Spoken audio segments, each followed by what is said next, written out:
আসসালামু আলাইকুম। কেমন আছেন সবাই? আল্লাহর রহমতে আমিও আপনাদের দোয়ায় অনেক ভালো আছি। আজকে আপনাদের সাথে একটা হেলদি ব্রেকফাস্ট শেয়ার করব।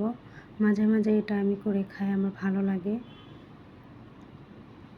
এখানে আমি অর্ধেকটা কলা কুচি করে নিয়েছি, অর্ধেক অ্যাপেল কুচি করে নিয়েছি, অর্ধেক না 1.5টার মতো খেজুর কুচি করে নিয়েছি, আর কিছু ড্রাই ফ্রুটস যেখানে আছে আমন্ড আর পেস্তা বাদাম। বাদামটা অপশনাল, চাইলে দিতেও পারেন, নাও পারেন।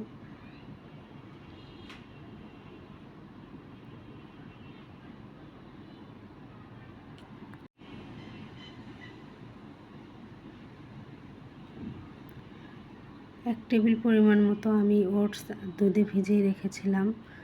জাল হয়ে গেলে সেই ওটসটা একটু নরম হয়ে যায়, আমার কেন জানি ভালো লাগে না।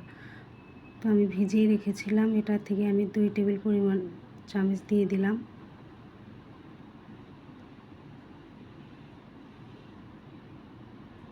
সাদা টক দই, এখান থেকে আমি 2 টেবিল পরিমাণ টক দই নিব।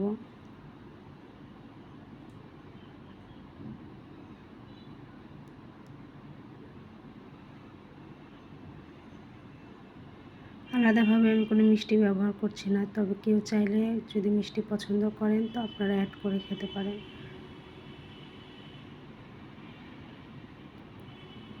এখানে আমি কিছুটা চিয়া সিড দিয়ে দিলাম। এটার ব্যাপারে তো আপনারা সবাই ভালো জানেন, এটার ব্যাপারে আর কিছু বলতে হবে না।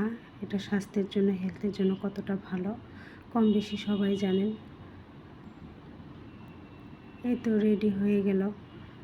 মাঝে মাঝে এটা আমার করে খাই, আমার খুব ভালো লাগে। আপনারা বাসায় ট্রাই করে দেখবেন, এটা হেলথের জন্য অনেকটা উপকারী একটা ব্রেকফাস্ট। যাই হোক, রেডি। ভালো থাকবেন সবাই।